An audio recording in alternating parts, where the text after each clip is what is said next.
எல்லோருக்கும் வணக்கம். Wow, what a miracle. இன்னைக்கு சென்செக்ஸ் 1005 பாயிண்ட் ஏறி இருக்குங்க நண்பர்களே. சாதாரண விஷயம் இல்லை. இதனால என்ன ஆயிருக்குன்னு பார்த்தீங்கன்னா, நிஃப்டி தொடர்ந்து 2 days மூவிங் ஆவரேஜுக்கு மேலேயே இருக்கிறதுனால அதுக்கு ஒரு மரியாதை அப்படின்றது கிடைச்சிக்கிட்டு இருக்கு. இருந்தாலுமே நிஃப்டி ஒரு புல் தடுக்கி பயில்வான். ஏன்னு கேளுங்க, லேசா ஒரு 300-400 பாயிண்ட் இறங்கினா கூட நம்மளுடைய போர்ட்ஃபோலியோ போட்டு தள்ளக்கூடிய நிலைமையில தான் அவன் இருக்கான். ஸோ அவன் பழையபடி எப்போ 26,000 வரானோ அப்பதான் நம்மளுக்கு லாபங்கள் அப்படியே கொட்டும். இந்த சமயத்தில் நம்மளுடைய ஆர்பிஐ கவர்னர் ஒரு சூப்பரான வேலை பார்த்துக்கிட்டு இருக்காரு, போட்டி போட்டுக்கிட்டு இருக்காரு. அமெரிக்காக்காரன் என்ன பண்றான்னாக்கா, அவனுடைய நாட்டில் தயாரிப்புகள் அதிகப்படுத்தணும்னு டேரிஃப் கட்டணங்களை இன்க்ரீஸ் பண்றதை பத்தி பேசிட்டு இருக்காங்க. இப்ப பாஸ் பண்ணி வச்சிருக்காங்க. நம்ம ஆர்பிஐ கவர்னர் என்ன சொல்றாருன்னா, நீங்க இந்தியாலேயே முதலீடு பண்ணலாமே. இப்போ உங்களுக்கு உடனே மனசுல ஒரு நெகட்டிவிட்டி வரும். இந்தியால தயாரிச்சாலும் சரி, சைனால தயாரிச்சாலும் சரி, அவன் தான் டேரிஃப் போடுறானே. இந்த சமயத்துல இந்தியால முதலீடு பண்ணுங்க அப்படின்னு நம்ம அமெரிக்க இண்டஸ்ட்ரி பத்தி கேட்டோம்னு வச்சுங்களேன், அது எப்படி இருக்கும் அப்படின்னு நம்மளுக்கு தெரியலனாலும் நம்ம கடமை செய்யணும்ல. நம்மளோட எக்கனாமி பொருளாதாரம் ரொம்ப வேகமா வளர்ந்துட்டு இருக்கீல்ல. அப்ப நீங்க இங்க இன்வெஸ்ட்மெண்ட் பண்ணுங்க, நம்ம அதை பத்தி பேசித்தானே ஆகணும். அதனால இப்போதைக்கு நல்லபடியாக ஆர்பிஐ கவர்னர் ஒரு விஷயத்தை பேசியிருக்காப்ல.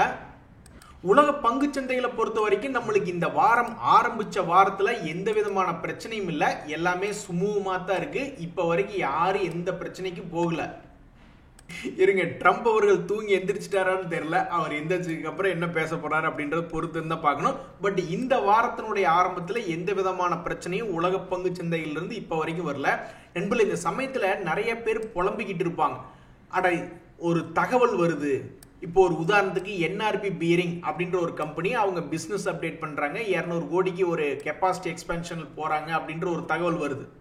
அப்ப இந்த சமயத்துல இந்த பங்கினுடைய விலை 52 வீக்ஸ் லோ கிட்ட ட்ரேட் ஆயிட்டு இருக்கான். எல்லாருமே என்ன எதிர்பார்ப்பாங்க, ஒவ்வொரு குவார்டர்லயும் அவன் லாபத்தை பண்ணிக்கிட்டே இருந்தானாக்க திடீர்னு பிக்கப் ஆகிறதுக்கு வாய்ப்பு இருக்கு அப்படின்ற மாதிரி நினைப்பாங்க. ஆனா இந்த என்ஆர்பி பீரிங்ல இந்த மாதிரி கெப்பாசிட்டி எக்ஸ்பென்ஷன் அப்படின்ற ஒரு நல்ல தகவல் வந்திருக்கு. ஆனா அதனுடைய குவார்டர்லி ரிசல்ட்ஸ் அப்படின்றத எடுத்து பார்த்தா வளர்ந்த விதமாகவே இல்லை. 32 கோடி லாபம்ன்றான், 26 கோடி லாபம்ன்றான், மறுபடியும் 36 கோடி லாபம்ன்றான், மறுபடியும் 22 கோடி லாபம்ன்றான். இப்படியே அதுகிட்ட வளர்ச்சி விதமாக ஒரு ப்ராஃபிட் ஏர்னிங்ஸ் growth இல்லையே அப்படின்ற மாதிரி நிறைய பேர் ஃபீல் பண்ணிக்கிட்டு இருக்காங்க. ஸோ எல்லாருமே என்ன எதிர்பார்க்குறாங்கன்னா, ஒரு பங்கினுடைய விலை கீழே நல்லா சரிவடைந்து கிடைக்கல, மார்க்கெட்ல இருந்து ஏதாவது பாசிட்டிவிட்டி கிடைக்குதா, மார்க்கெட் திரும்பி ஏறும் பொழுது இந்த பங்குகளுக்கு திரும்பி ஏறுதா. சரி, அதுதான் நடக்கல. அதுக்கப்புறம் இவனுடைய சொந்த குவார்டர்லி ரிசல்ட்டாவது வளரும் விதமா கொடுத்து ஏதாவது ஒரு ஆசைகளை தூண்டி விடுறா அப்படின்னா பார்த்தாக்கா அதுவும் இல்லைன்னா அப்புறம் என்ன, ஏமாற்றம் தான் மிஞ்சுது அப்படின்ற மாதிரி நிறைய பேர் இருக்காங்க.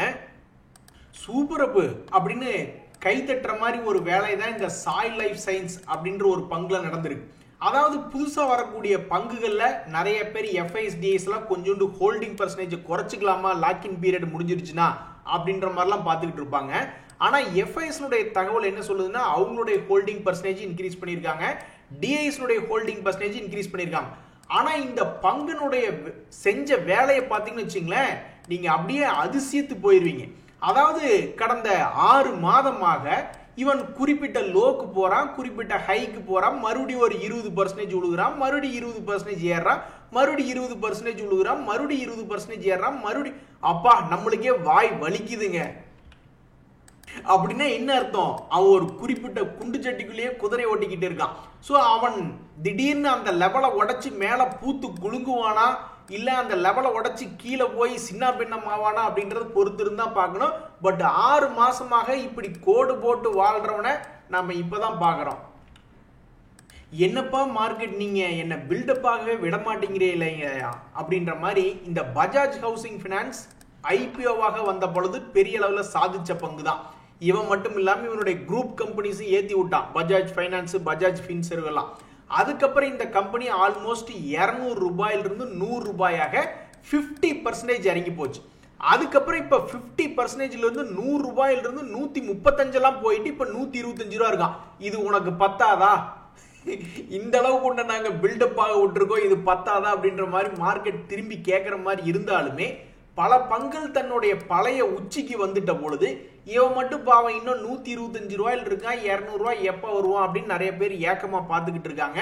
இந்த பங்குல தற்போதைய தகவல் என்ன அப்படின்னு பாத்தீங்கன்னா, 50 டேஸ் மூவிங் ஆவரேஜ் அப்படின்ற இடத்துல வந்து ட்ரேட் ஆகிட்டு இருக்கு. மிக முக்கியமான இடம். இனி இவன் என்ன பண்ண போறான் அப்படின்றத பொறுத்து இருந்து தான் பார்க்கணும். நிறைய பேர் என்ன நினைச்சிட்டு இருப்பாங்கன்னா, இந்த பங்கு பழையபடி 100 ரூபாய்க்கு வந்துச்சுன்னா பரவாயில்லையே, 100 ரூபாயில இருக்கக்கூடிய நல்ல பங்கு அப்படின்ற மாதிரி மனசுல நினைச்சிட்டு இருப்பாங்க. ஏதாவது உள்ள என்ட்ரு ஆகலாமா அப்படின்ற மாதிரிலாம் பார்த்துக்கிட்டு இருப்பாங்க. இதே இந்த பங்கு பழையபடி 200 ரூபா போச்சுனாக்கா கையில் இருக்கிற ஸ்டாக்கை கட் பண்ணி விட்டு ஓடுங்கடா அப்படின்ற மாதிரி பல பேர் நினைப்பாங்க. ஸோ பல பேர் இந்த ஸ்மார்ட் மணி கான்செப்ட்ல சப்போர்ட்டுக்கும் ரெசிஸ்டன்ஸுக்கும் உள்ள விளையாண்டு கொண்டு இருக்கக்கூடிய இந்த நேரத்தில் இந்த பங்கு மிக முக்கியமான ஒரு 50 டேஸ் மூவிங் ஆவரேஜ் பக்கத்தில் வந்து நின்றுட்டு இருக்கு. நண்பர்களே, இன்னைக்கு ஸ்டாக் மார்க்கெட்ல மிக முக்கியமான தகவல் என்னன்னா, இந்த ஆர்கே ஃபோர்ஜ் அப்படின்ற ராமகிருஷ்ணா ஃபோர்ஜிங்ஸ் அப்படின்ற கம்பெனி சமீபத்தில் இந்த வருஷம் 2025 இருந்து பார்த்தோம்னா ஒரு முக்கியமான சப்போர்ட்ல இருந்து அப்பப்ப ஏறிக்கிட்டே தான் இருந்திருக்கான். இப்ப மறுபடியும் அதே சப்போர்ட் லெவல்ல வந்து விழுந்திருக்கான். ஆனா இப்படி இன்னைக்கு இவன் சின்ன பின்னமாய் 5% பெரிய கிராஷ் அப்படின்றதுக்கு என்ன காரணம் அப்படின்னு பாத்தீங்கன்னா, ஒரு தகவல் ஒன்று வெளியிடுறாங்க. நாங்க வந்து பிசிக்கல் வெரிஃபிகேஷன் பண்ணி பார்த்தோம். அப்ப என்னடான்னா, எங்களுடைய இன்வென்ட்ரி கம்மியா இருக்கு. இப்ப வீட்டம்மா கடுகு டப்பால ஒரு 70 ரூபா போட்டு வச்சிருப்பாங்க. அதை எடுத்துட்டு போய் நான் முட்டை வாங்கிட்டு வந்து வச்சுங்களேன். அப்புறம் கடுகு டப்பா நீ பார்த்துட்டு என்னோட இன்வென்ட்ரி காணன்றதுக்கு மாதிரி இவங்க பிசிக்கல் வெரிஃபிகேஷன் பண்ணியிருந்தப்ப என்ன ஆயிருக்கு அப்படின்னா, இவங்களோட இன்வென்ட்ரி கம்மியா இருக்கு அப்படின்ற மாதிரி ஒரு ஆடிட் கமிட்டி போட்டு பார்த்துருக்காங்க. ஸோ இந்த ஒரு தகவல் வெளி வந்ததுனால தான் பாவம் இந்த ராமகிருஷ்ணா ஃபோர்ஜிங் அப்படின்றது 5% வீழ்ச்சி அடைஞ்சிருக்கு. இனி புதிதாக ஏதாவது ஒரு லோக்கு போறானா இல்லை என்ன பண்ண போறான் அப்படின்றது அடுத்த ஒரு 15-25 நாள்ல தெரிய வரும். நண்பர்களே, எஃப்ஐஎஸ் இன்னைக்கு என்ன பண்ணியிருக்காங்கன்னு தெரியல. பட் இப்போ வரைக்கும் தொடர்ந்து நம்மளுடைய மார்க்கெட்ல பணம் போட்டுக்கிட்டே இருக்காங்க. அவங்க நம்ம நாட்டை பார்த்து பயப்படல. திடீர்னு பாகிஸ்தான் நம்மளுக்கு ஏதாவது என்ன வாரே வந்தாலும் என்னையா பிரச்சனை, இப்ப நாங்களே அங்க அமெரிக்கால அடி வாங்கிட்டு இருக்கோம் அப்படின்ற மாதிரி நினைச்சிட்டாங்களா என்ன அப்படின்றது தெரியல. ஆனா நம்ம நாட்டுல இப்போதைக்கு யாரு பயந்தாலும் பயப்படுங்க, பயப்படாட்டி போங்க, ஆனா நாங்க உள்ள போவோம் அப்படின்ற மாதிரி கடந்த சில நாட்களாக எஃப்ஐஎஸ் தொடர்ந்து வாங்கிக்கிட்டே இருக்காங்க. இன்னைக்கு என்ன பண்றாங்க அப்படின்றத பொறுத்து இருந்து தான் பார்க்கணும். நண்பர்களே, சமீபத்தில் குட் நியூஸே இல்லாமல் பேட் நியூஸாக வந்த சில பங்குகளில் பார்த்தீங்கன்னு வச்சுங்களேன், இந்த சைன்ஜின் இன்டர்நேஷனல் அப்படின்ற பங்கு அவன்லாம் கூட போன வருஷம் ஒரு திடீர்னு ஒரு சப்போர்ட் எடுத்தா 600 ரூபாய் ரேஞ்சில இருந்து 1000 ரூபாய் வரைக்கும் போனான். இப்போ மறுபடியும் மார்க்கெட்டினுடைய வீழ்ச்சியில கீழே விழுந்து கிடக்கிறான். இந்த வருஷத்திலேயே 2025 ஒரு 3 முறை ஏறதா வேண்டாமா அப்படின்னு யோசிச்சுக்கிட்டு விளையாண்டுட்டு இருந்தவன் மறுபடியும் இப்ப 3வது முறையாக ஒரு குறிப்பிட்ட சப்போர்ட் ஜோன் அப்படின்றது உடைக்கிறான். இப்ப இங்கதான் இந்த ஸ்மார்ட் மணி கான்செப்ட்ல இருக்காங்க பாத்தீங்களா, அவங்க எல்லாம் எப்படி மாட்டிக்கிறாங்கன்னா இப்படிதான் மாட்டுறாங்க. அவங்க ஸ்மார்ட்டா என்ன யோசிப்பாங்க, ஒரு இடம் வீழ்ச்சி வந்து விழுந்துட்டு மறுபடியும் ஒரு இடத்துல வந்திருக்கான், அப்ப இங்க இருந்து ஒரு வேளை ஏறுவானோ அப்படின்ற மாதிரி நினைச்சு உள்ள போயிருப்பாங்க. அதே மாதிரி கரெக்டா ஒரு ஹைட்டுக்கு மறுபடியும் வந்திருக்கான், அப்போ ஒரு வேளை இறங்கிடுவானோன்னு சொல்லி ப்ராஃபிட்டை புக் பண்ணியிருப்பாங்க. மறுபடியும் 2வது ஆட்டத்துக்கு போலாமா அப்படின்ற மாதிரி 2வது ஆட்டத்தை போய் உள்ள இறங்கியிருப்பாங்க. அந்த சமயம் பார்த்து இப்படி பிரேக் டவுன் ஆகிறான் பாத்தீங்களா, அப்பதான் ஸ்மார்ட் மணி கான்செப்டுக்கு விபூதி அடிக்கிற டைம். ஒரு படத்துல கூட சொல்லுவாங்களே, எனக்கே விபூதி அடிக்க பாக்குறியா அப்படின்னு ஒரு காமெடி ஒன்று சொல்லுவாங்க. அது மாதிரி ஸ்மார்ட் மணியா இருக்கிறவங்களுக்கே ஏமாத்திட்டு கீழே இறங்குறதுக்கு பேர் தான் பிரேக் டவுன். அப்படியாக இந்த சைன்ஜின் அப்படின்ற பங்குல நடந்திருக்கு. இனி இவன் இங்கிருந்து தப்பிச்சு வருவானா இல்ல என்ன பண்ணுவான் அப்படின்றத பொறுத்து இருந்து தான் பார்க்கணும். நண்பர்களே, இந்த ப்ளூ ஸ்டார்கோ அப்படின்ற கம்பெனி அதே மாதிரி தான். இந்த ப்ளூ ஸ்டாருமே வந்து ஒரு குறிப்பிட்ட இதுக்கு முன்னாடி எந்த லோ லெவலோ அதே லெவல்ல வந்து விழுந்திருக்கான். சமீபத்தில் அந்த லோ லெவல்ல இருந்து கொஞ்சம் மேல் நோக்கி வந்தா இப்ப மறுபடியும் அதே லோல வந்திருக்கான். இனி இவனுடைய தலையெழுத்து என்ன, மறுபடியும் ஒரு 20 நாள் கழிச்சு பார்க்கல அவனுடைய பழைய ரெசிஸ்டன்ஸுக்கு வரானா இல்ல புதிதாக அந்த லோவை உடைச்சு புதுசாக ஒரு லோக்கு போறானா அப்படின்றது பொறுத்து இருந்து தான் பார்க்கணும். நண்பர்களே, நம்மளுடைய ஸ்டாக் மார்க்கெட்ல அப்படியே சேஞ்ச் ஆயிடுச்சு. முதல்ல எல்லாம் பாத்தீங்கன்னா இந்த மாதிரி சப்போர்ட் டு ரெசிஸ்டன்ஸ் எல்லாம் கொஞ்சம் டைம் எடுத்து டிராவல் பண்ணுவானுங்க. இப்பெல்லாம் ஒரு 20 நாள் டு 30 நாளுக்குள்ள சோலி முடிச்சிடறானு. ஒன்னா இந்த சப்போர்ட்ல பிக்கப் ஆகி ரெசிஸ்டன்ஸ் வர்றான்னா அது ஒரு 20-25 நாள்ல முடிச்சிடறானுங்க. மறுபடியும் இந்த சப்போர்ட்ல நிக்க முடியல, அவனால திரும்பி மேல் நோக்கி வர முடியல, பிரேக் டவுன் பண்ணுங்கடான்னா அதையும் ஒரு 20-25 நாள்ல பண்ணிடுறானுங்க. ஸோ மார்க்கெட்ல இதுக்கு பொறுமை இல்லை அப்படின்றதான் இதை காட்டுது. இப்போ கூட பாருங்க, பல பங்குகள் இப்படிதான் பாவமா கீழே வந்து விழுந்திருக்கான். இனி இவன்லாம் என்ன பண்ண போறான் அப்படின்னு தெரியாம ட்ரேடர்கள்லாம் ஒரு மாதிரி பாவமா குழம்பி போய் நிக்கிறாங்க. ஒரு உதாரணத்துக்கு இந்த உஷா மார்டின் அப்படின்ற ஒரு பங்கு, கான்கர்ட் பயோ அப்படின்ற ஒரு பங்கு, இனி இது போன்ற பங்குகள்ல என்ன நிலைமைக்கு போகும்? இப்படி மேல இருந்து டக்குன்னு சரிவடைஞ்சிட்டானே பாருங்களேன், அதுலயும் மனசு எவ்வளவு நோகடிக்குது பாருங்க. கரெக்டா அந்த 2 days மூவிங் ஆவரேஜ் போய் தொட்டு பார்த்துட்டு கீழே வந்து விழுந்துட்டான். இதுக்கு முன்னாடி இப்படித்தான் ஒரு 280 ரூபா ரேஞ்சில இருந்து 350 ரூபா வரைக்கும் போயிருக்கான். கரெக்டா அந்த 2 days மூவிங் ஆவரேஜ் தொட்டு பார்த்துட்டு பாய் அப்படின்னு சொல்லிட்டு அங்கிருந்து டொங்கின்னு கீழே விழுந்துட்டான். இந்த கான்கர்ட் பயோடெக் அப்படின்ற பங்கு அதே மாதிரி தான். அவனாவது பரவாயில்ல 2 days மூவிங் ஆவரேஜ் போய் டச் பண்ணான். இவன் 50 days மூவிங் ஆவரேஜை டச் பண்ணணுமே கீழே வந்துட்டான். ஸோ இது மாதிரி பல பங்குகள் ஒரு குறிப்பிட்ட சப்போர்ட் லைன்ல ப்ரீவியஸ் 1 மாசத்துக்கு முன்னாடி 1.5 மாசத்துக்கு முன்னாடி வந்து விழுந்த அதே சப்போர்ட் லைன்ல மறுபடியும் வந்து விழுந்திருக்கான். இனி அதெல்லாம் என்ன ஆக போகுதுன்னு எல்லாம் குழப்பமா வந்து பார்த்துக்கிட்டு இருக்காங்க. நண்பர்களே, இந்த ஆர்பிஎல் பேங்க் இன்னைக்கு அதிகமான வால்யூம் என்பது நடந்து கொஞ்சோண்டு மேலையும் பாசிட்டிவா வந்திருக்கு. ஆனா இது போன்ற சில பங்குகள்லாம் என்னதான் ஏறினாலும் சில பேர் கான்சென்ட்ரேட்டே பண்ண மாட்டாங்க. ஏன்னு கேளுங்க, இந்த ஆர்பிஎல் பேங்க் போன்ற பங்குகள்லாம் வந்து இப்ப இவங்க கொடுத்துருக்க ரிசல்ட் பாத்தீங்கன்னா முன்னாடி எல்லாம் 200 கோடி 300 கோடி லாபம் பண்ணிக்கிட்டு இருந்தவன் இப்ப வெறும் 33 கோடி 69 கோடி லாபம் பண்ணிக்கிட்டு இருக்கான். இதனாலேயே பல பேர் வந்து அவன்கிட்ட பணமே இல்லை, முதல்ல நல்ல பங்குகளை வாங்குறதுக்கே பணம் இல்லை அப்படின்ற மாதிரி நிறைய பேர் இது போன்ற பங்குகளை 10% பார்த்தாலும் சரி ஓகே அடுத்த தகவல் ஏதாவது இருக்கு அப்படின்ற மாதிரி போயிடுவாங்க. நண்பர்களே, ஒரு நண்பர் அடிக்கடி சொல்லிக்கிட்டே இருப்பாரு, எந்த ஒரு பங்கா இருந்தாலும் சரி, எந்த ஒரு செக்டரா இருந்தாலும் சரி, எந்த ஒரு மனுஷனா இருந்தாலும் சரி, எந்த ஒரு விலங்கா இருந்தாலும் சரி, அவனுக்குன்னு நல்ல காலம் என்னைக்காவது பிறக்கும், மறுபடியும் அவனுக்கே அடி விழுகும் அப்படின்ற மாதிரி சமீபத்தில் இந்த டிஃபென்ஸ் செக்டர் அப்படின்றது சில வருடங்களுக்கு முன்னாடி அனௌன்ஸ்மெண்ட் பண்ணியிருந்தாங்க, புதுசா லான்ச் பண்ணாங்க. அப்ப இவன் பாட்டுக்கு எகிரின்னு எகிரினான். அதுக்கப்புறம் டிஃபென்ஸ் பங்குகள் இறங்கும் போது அந்த மியூச்சுவல் ஃபண்டுகளும் சிலதெல்லாம் இறங்கிடுச்சு. அதுக்கப்புறம் இப்ப மறுபடியும் டிஃபென்ஸ் துறை பங்குலாம் மேல் நோக்கி ஏறதுனால மறுபடியும் கொஞ்சம் ரெக்கவரி ஆயிட்டு இருக்கான். ஸோ எந்த ஒரு செக்டருக்கும் ஸ்டாக் மார்க்கெட்ல அப்பப்ப வீழ்ச்சி எழுச்சி என்பது இருக்கு. ஸோ இந்த டிஃபென்ஸ் செக்டர்ல யாராவது மாட்டி ஆனா மறுபடியும் இப்ப கொஞ்சம் மேல் நோக்கி ரெக்கவரி ஆயிட்டா அப்படின்ற மாதிரி யாராவது இருந்திருந்தீங்கன்னா வாழ்த்துக்கள். நண்பர்களே, சமீபத்தில் இந்த சிஜிசிஎல் அப்படின்ற பங்கு நிற்காம ஓடிக்கிட்டே இருந்தான். இப்ப கீழே இறங்கி கிடக்குறான். ஆனா இதுக்கு முன்னாடி அவனுடைய கடந்த காலம்லாம் எடுத்து பாத்தீங்கன்னு வச்சுங்களேன், 2020 இருந்து கணக்கு பாத்தீங்கன்னா அவன் நிக்காம ஓடிக்கிட்டே இருந்திருக்கான். இவனுக்கு வீழ்ச்சி என்பதே இல்லையா அப்படின்ற மாதிரி நிறைய பேர் நினைச்சுக்கிட்டு இருந்தாங்க. அதுக்கப்புறம் ஏன் இல்ல இப்ப உழுகிறம் பாருன்னு சொல்லிட்டு 2024 இருந்து உழுக ஆரம்பிச்சவன் தான் அவன் பாட்டுக்கு 275 ரூபாயில இருந்து இப்ப 165 ரூபாயில வந்து நிக்கிறான் இந்த சிஜிசிஎல்.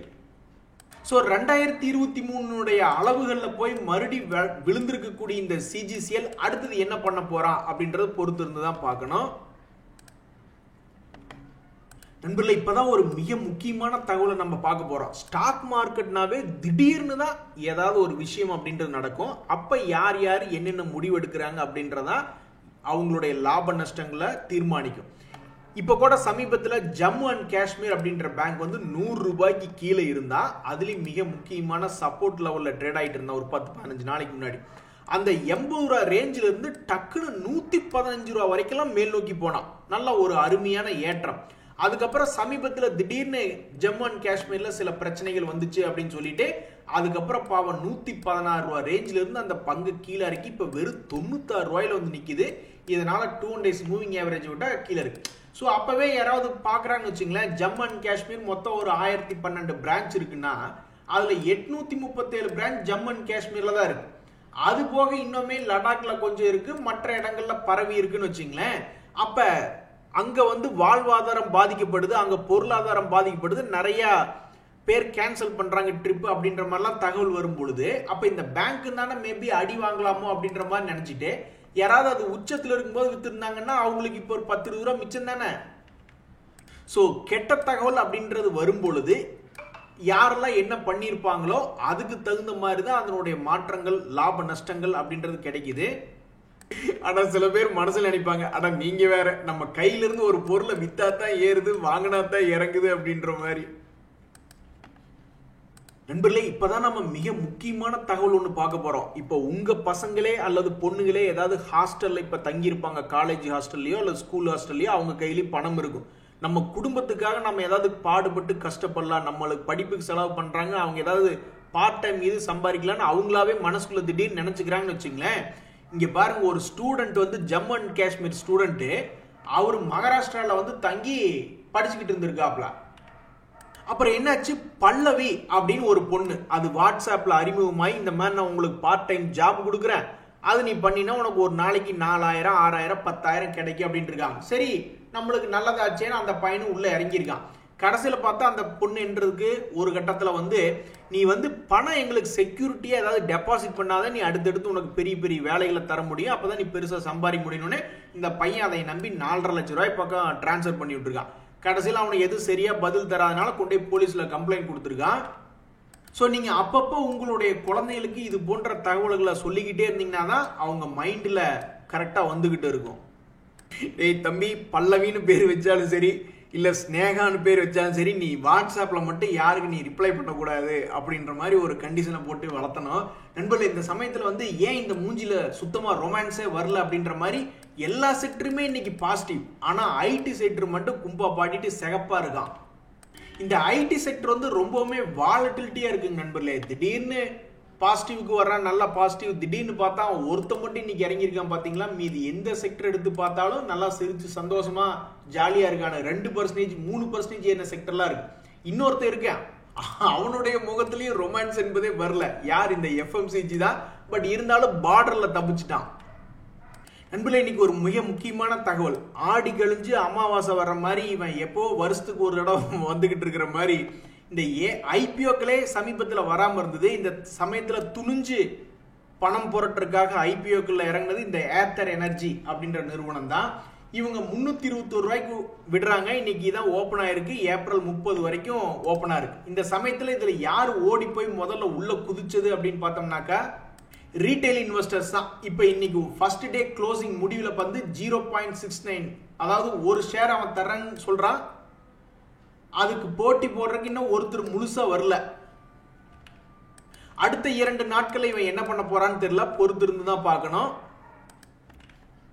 நண்பர்களே, இந்த சமயத்துல ஒரு சூப்பர் நியூஸ் கொண்டு வந்திருக்கேன். ஹாய் செல்லம், எப்படி இருக்கீங்க அப்படின்ற மாதிரி நீங்க போய் இந்த யூஎஸ் டாலர் இண்டெக்ஸை பாருங்க. அவன் கும்பா பாட்டு பாடி இன்னுமே ரொம்ப சோகமா தான் இருக்கான்.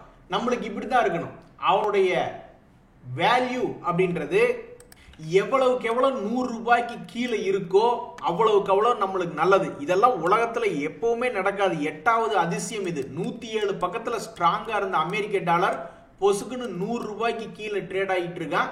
இன்னுமே அவன் கீழே போய் ஒரு 95 ரூபா 96 ரூபாய்ன்னு போச்சுன்னா தான் நம்மளுக்கு ஜாலியா இருக்கும். ஏன்னா அப்ப நம்ம என்ன நம்பிக்கையில் இருக்கலாம்னா, சரி யூஎஸ் டாலர் இண்டெக்ஸ் இறங்கிட்டு இருக்கு, அதனாலதான் எஃப்ஐஸ் நம்ம பக்கம் வந்துட்டாங்க அப்படின்ற மாதிரி நம்ம ஒரு மாதிரி நம்பிக்கையா வந்துகிட்டு இருக்கலாம். கண்டிஷனா இந்த ஷேரை இறக்கி விடுவாங்க அப்படின்ற மாதிரி நேற்று நிறைய பேர் நினைச்சுக்கிட்டு இருந்தாங்க. நண்பர்களே, நம்ம கூட இந்த ஒரு தகவல் ஒன்று நேற்று பார்த்துக்கிட்டு இருந்தோம். இந்த எஸ்எம்எல் ஐசுசு அப்படின்ற கம்பெனியை இந்த மஹிந்திரா நிறுவனம் வாங்குறாங்க. அதுக்கு ஓப்பன் ஆஃபராகவும் கொடுக்குறாங்க, ஷேர் பர்ச்சேஸ் அக்ரிமெண்ட் போடுறாங்க. அப்படி போடும்போது அதனுடைய விலை கம்மியாக போட்டிருந்தாங்க ஓப்பன் ஆஃபர். அதுக்கு தகுந்தபடி 10% ஓப்பனிங்ல யார் நினைச்சாலும் தப்பிக்க முடியுமா? இப்படி ஒரு விஷயம் நடக்குது, இது இந்த ரேட்டுக்கு வரும், இதுல இருந்து நம்ம தப்பிச்சு, இந்த விஷயம் எல்லாத்துக்குமே தெரிஞ்சுன்னா முதல்ல வித்துட்டு எங்காவது போயிருப்பானுங்களே. போன வாரம் வியாழக்கிழமை வெள்ளிக்கிழமை ரேட்ல கிட்டத்தட்ட 1878 ரூபா இருந்திருக்கு. 3 நாள்ல திடீர்னு பார்த்தா 1596 ரூபாய்ன்னு வந்திருக்கு. ஸோ ஸ்டாக் மார்க்கெட்ல எப்ப எவன் நம்மளை கூட்டத்துக்குள்ள இருந்து கள்ள தூக்கி அடிப்பான்னு நம்மளுக்கு தெரியாது நண்பர்களே. ஸோ இதைத்தான் ஸ்டாக் மார்க்கெட்ல மார்க்கெட் ரிஸ்க் அப்படிங்கிறாங்க.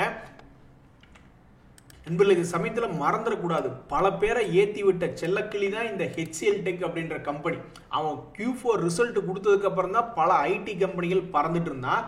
அப்படி இருக்கக்கூடிய நேரத்துல பாவம் இன்னைக்கு இந்த ஹெச்சிஎல் டெக்கை போட்டு தள்ளிட்டாங்க. 28 ரூபாய் இறங்கிருக்கு. ஆனா இவன் இறங்குறதுல இன்னொரு மிக முக்கியமான காரணம் என்ன அப்படின்னு பாத்தீங்கன்னா, அவங்க கொடுக்கக்கூடிய 18 ரூபாய் இன்ட்ரிம் டிவிடனுடைய எக்ஸ்டேட், அதுக்கு கரெக்ஷனுக்காக ஒரு 18 ரூபாய் இறங்கியிருப்பான்னு நம்ம நினைச்சுக்கிட வேண்டியதான். இன்னொரு 10 ரூபா கூடுதல இறங்கி மொத்தமா அண்ணன் 28 ரூபாய் இறங்கிட்டேன் அப்படின்ற மாதிரி இறங்கிட்டான். நண்பர்களே, உங்களுக்கு தெரியாது இல்ல, அந்த காலத்திலிருந்தே இந்த என்ஜினியரிங் ரிலேட்டடா மற்றும் எலக்ட்ரானிக்ஸ் எலக்ட்ரிக்கல் அப்படின்ல இந்த ஏபிபி சீமென்ஸ் இந்தியா எல்லாம் பார்த்திருக்கீங்களா? அவனுங்கெல்லாம் தொடர்ந்து மேல் நோக்கியே ஏறிக்கிட்டு இருப்பான். இப்ப அதே மாதிரி ராசி யாருக்கு அடிச்சிருக்கு அப்படின்னு பாத்தீங்கன்னா, இந்த எலக்ட்ரானிக்ஸ் மேனுஃபேக்சரிங் செக்டர் திடீர்னு இந்த அமெரிக்காவுடைய டாரிஃப் பிரச்சனையால அவங்களுக்கு இன்னைக்கு லக் அடிச்சிருச்சு. இப்போ ஒரு உதாரணத்துக்கு இந்த கெய்ன்ஸ் டெக்னாலஜி அப்படின்னு பாத்தீங்கன்னா, மற்றவங்க எல்லாரும் இந்த 2 days மூவிங் ஆவரேஜை தொட்டு மேல போறக்கே திணறிட்டு இருக்கானு, சில பேர் தொட்டு கீழே வந்துடுறானு. ஆனா இவன் பாத்தீங்கன்னா இப்ப சமீபத்துல கிட்டத்தட்ட வெறும் 3500 ரூபாய் ரேஞ்சில் இருந்தவன் 3500 ரூபாயில இருந்து ஒரே மாசத்துக்குள்ள 5800 ரூபாயில வந்து ஆடிக்கிட்டு இருக்கான். அதே மாதிரிதான் இந்த டிக்சன் அப்படின்ற கம்பெனி, இவன் இதுல இப்பதான் ஒரு ரொம்ப வருஷமா ஏறி வந்துட்டான். சரி, இப்பதான் இவனுக்கு மார்க்கெட்டினுடைய வீழ்ச்சினால டவுன் ட்ரெண்ட் ஆயிட்டு இருக்கு அப்படின்னு நினைச்சுக்கிட்டு இருந்தா, டக்குன்னு இவனுக்கும் அந்த எலக்ட்ரானிக்ஸ் மேனுஃபேக்சரிங்னால இவனுக்கு ஒரு லக் அடிச்சு 12,000 ரூபாய்க்கு இருந்தவன் 16,000 ரூபாய்ல இவனும் 2 days மூவிங் ஆவரேஜை தாண்டி வந்து ட்ரேட் ஆயிட்டு இருக்கான். ஸோ மார்க்கெட்ல ஒவ்வொரு செக்டரையும் நோட் பண்ணி வச்சுக்கிட்டே இருக்கணும்.